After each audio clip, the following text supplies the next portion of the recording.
What's going on? Before we get started, I want to say I have nothing against Anime League as a company and anything they stand for. I personally don't know who's in charge. I have no connections or ties with them.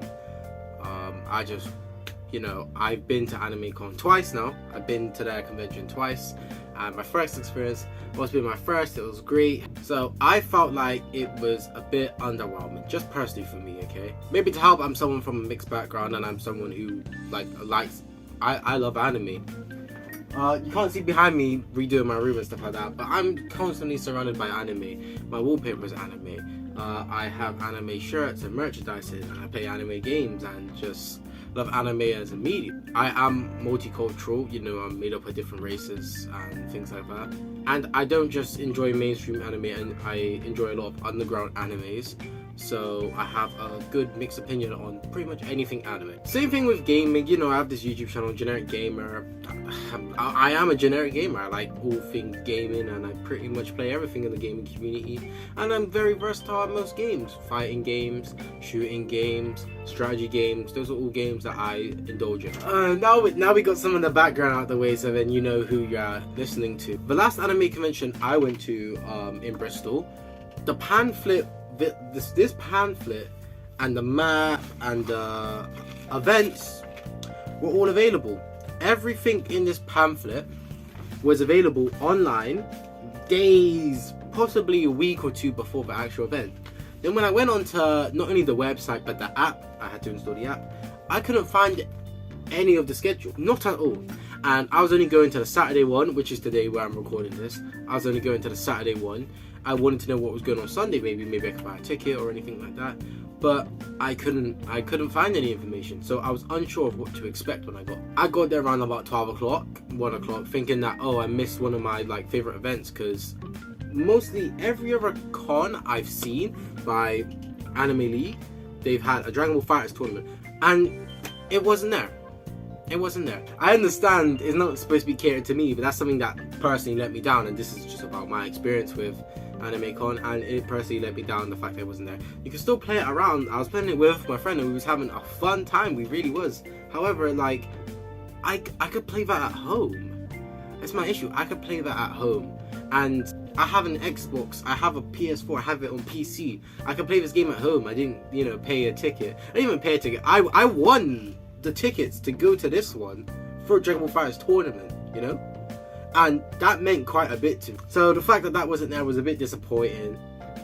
Not because I wanted free tickets or anything like that, but it's still a fun game and it got me to come back again. Don't worry, there will be some positive points in this video. I just want to get the stinky stuff out the way right now. They had a lot of machines out there. They had PS5s, they had Xbox One Series S's and X's, and I think that's great, and I think it is really good for people who don't have access to that, including kids who may not have access to those kind of hardware and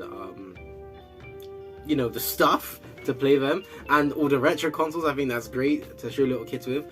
But the gaming aspect of the anime and gaming con, the pretty much the gaming part for the Saturday boiled down to My Hero Academia tournament. So they had Smash, Mario Kart 8, Street Fighter, and My Hero Academia. And now Street Fighter is popular enough, but I don't know who goes to the gaming con to play Street Fighter 5. And My Hero Academia is definitely not a safe bet. I can understand Street Fighter 5 being a safe bet to have at the tournament. Street Fighter 5 is literally the grandfather of most fighting games. But compare Street Fighter 5 to My Hero Academia, that just seems like something for more inclusive behavior, in a sense. Let's say I personally think My Hero Academia appeals to a younger audience, doesn't really appeal to a larger demographic. And this is coming from somebody who's seen up to season 4 of My Hero Academia. I like My Hero Academia, but I just know it tailors a lot more to little children. That's why when you see it at the con, there'll be a lot more younger children. But you're catering for an audience who's not really going to care for tournaments, and majority of gamers do not appeal to a My Hero Academia kind of game. I'm not trying to bitch about games anymore, or the gaming aspect. It was a disappointment for me personally, and I felt like it could have been improved, but there's always next time. Hopefully next time will improve. And if somebody from the Anime League is watching this, I mean no disrespect, It takes a lot to plan an event, and I just feel like some things could be improved, but it's just feedback. It's constructive feedback. It's why I talk about having a game like Fighters. It doesn't have to be Fighters. Like Fighters that bridges casual and competitive gaming together. I think that's amazing. Same thing with Smash. I think Smash bridges casual and competitive gaming. That's why I'm glad it's there. And Smash is such a popular game, there's no reason for it not to be there. That's why that's a good decision. But personally for me, My Hero Academia is not a good decision for a gaming tournament, yeah?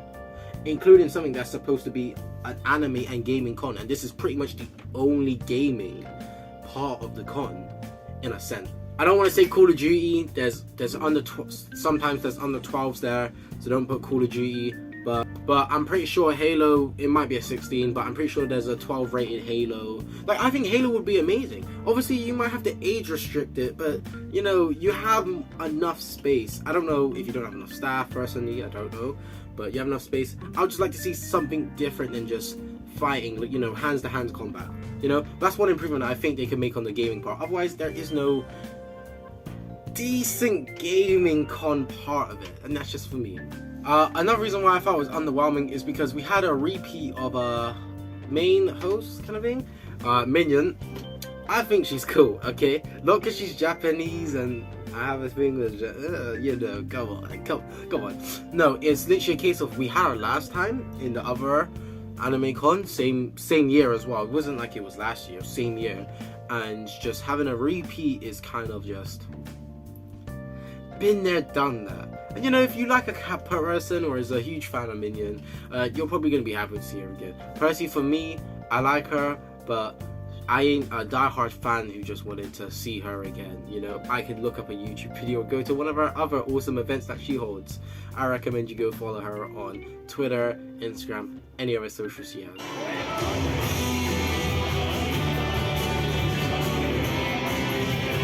What a senpai. What a senpai. Another reason is mainly to do with the partnered sellers, to be honest. A lot of things that they were selling was what they were selling last time, and I know a lot of it was successful. Like, some of the sellers did something different with what they was doing, which I liked. For example, they were selling these black ink Genshin arts, and beforehand they was doing a mix of like Demon Slayer and things like that. So they switched up a different anime, it's not an anime, but different genre, and fixed their products for a different season. I like that. Is amazing. That is amazing. And I'm gonna have to assume it's penny pen art. I'm gonna have to assume that. Please do not take my opinion.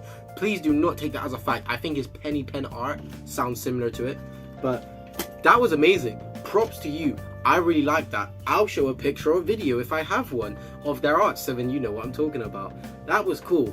What wasn't really cool, seeing the goodie bags. And me and my friend was joking about how they was being kind of like loot drops and loot boxes and stuff like that. It was a funny joke. And it was pretty much the same stuff as last time. And because I know this because we saw a few people's lucky bags, and I thought, hey, I saw that a couple times in the last one, people getting those. That's a bit, a bit of a bummer. That's just personally for me. Same with the person who was selling the swords. He was selling metal swords. Obviously, you could take it with you. That's health and safety. They would be delivered to your house. He's selling the same metal swords and plastic foam ones from before, and I just thought, I understand, it's for a universal market, but there should be some seasonal items that, make things rarer, makes it, oh, you want to come, you want to buy it now, I think it only does great for AnimeCon and a convention in general anyways, because if it's limited to these things, it's going to make every experience more memorable, Yeah, long story short, I was disappointed, I'll be honest, okay? But let's move on to some stuff that I liked and some things that I bought. Like I said, some of the merchants are amazing, and these things I saw from the merchant, I had to buy because these are just cool. These are some cool arts that I bought. I got a Slit of Tanjiro. I was gonna get Nezuko, but I thought it would be cool if, maybe the future brother-in-law, you know what I'm saying? And this is dope. This is dope. I love these.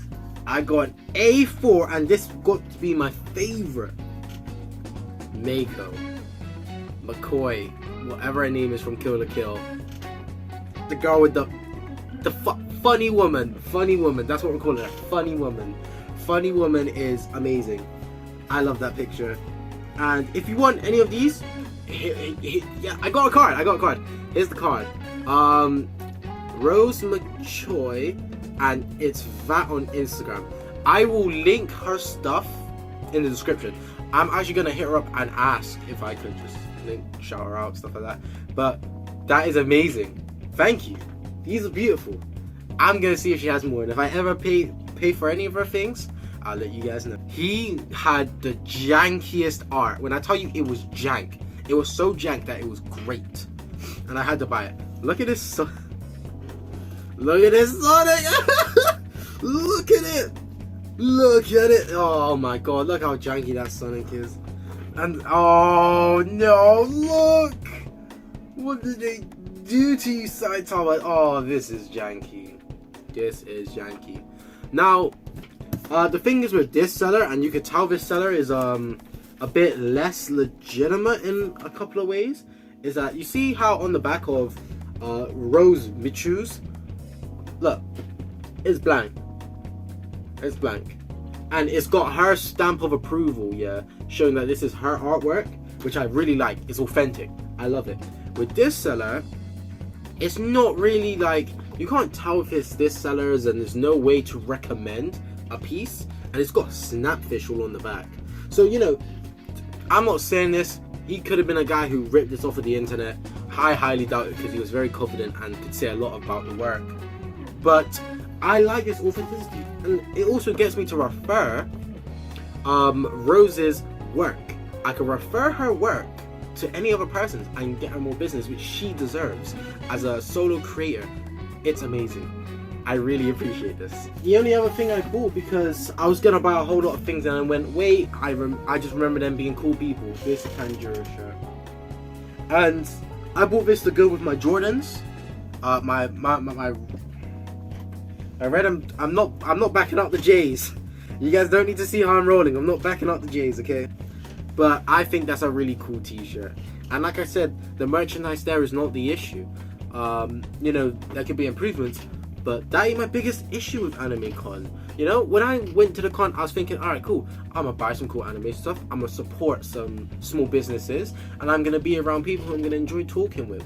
The young sellers, or individual sellers, private sellers, however you want to call them, most of them was just selling generic stuff, or that I could find, you know, on eBay or Etsy or anything like that, except from Rose. People like sellers like Rose, oh my god, and they are what makes the community at Anime League better. Please support Rose. Please support her.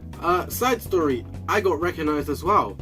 A content creator and a cameraman recognized me for my video on the last Anime Con, and yeah, that was great. That was great. He's a slightly bigger content creator than me, and I'm glad that I got recognized for something that I did. And it felt so good, you know. I just felt so good. Anime League, if you want me on a panel or a talk, I'll do it for free, you know. I'm 18, you know. Like, instead of even just having this minion again, why can't we get small creators like that? Like the person who recognized me, who is also a small creator. I don't have the link. I will get the link as soon as possible to his channel. I've added one of them on Discord. Why can't we get people like that into the Anime League community? That makes it even more special and makes it you must come to Bristol. This is a Bristol experience. You know, I think it only does wonders for Anime League. I think they should do that. Hopefully I've given constructive criticism. Hopefully I've made you feel like that, you know, that there's some things that should be added to Anime League. But at the same time, they're a smallish company, you know. Give them the benefit of the doubt. I'm gonna skip the next one, and hopefully they've taken on my criticisms and have tried to make it better. I hope so. They don't have to, you know, but I think they should. And if anything, you guys should go anyways. Check it out for yourself. There's nice people there, nice merchants, and the staff are very lovely.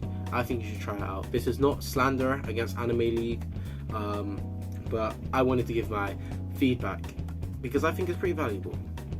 See you guys later. I love fan interaction as well. If you want to hear at me, it's Generiku Gamer on Twitter. You could just add my Twitter account and we could talk. I follow no one on Twitter and nobody follows me on Twitter, but if you ever want to interact with me, that's the way to do it. See you guys later on.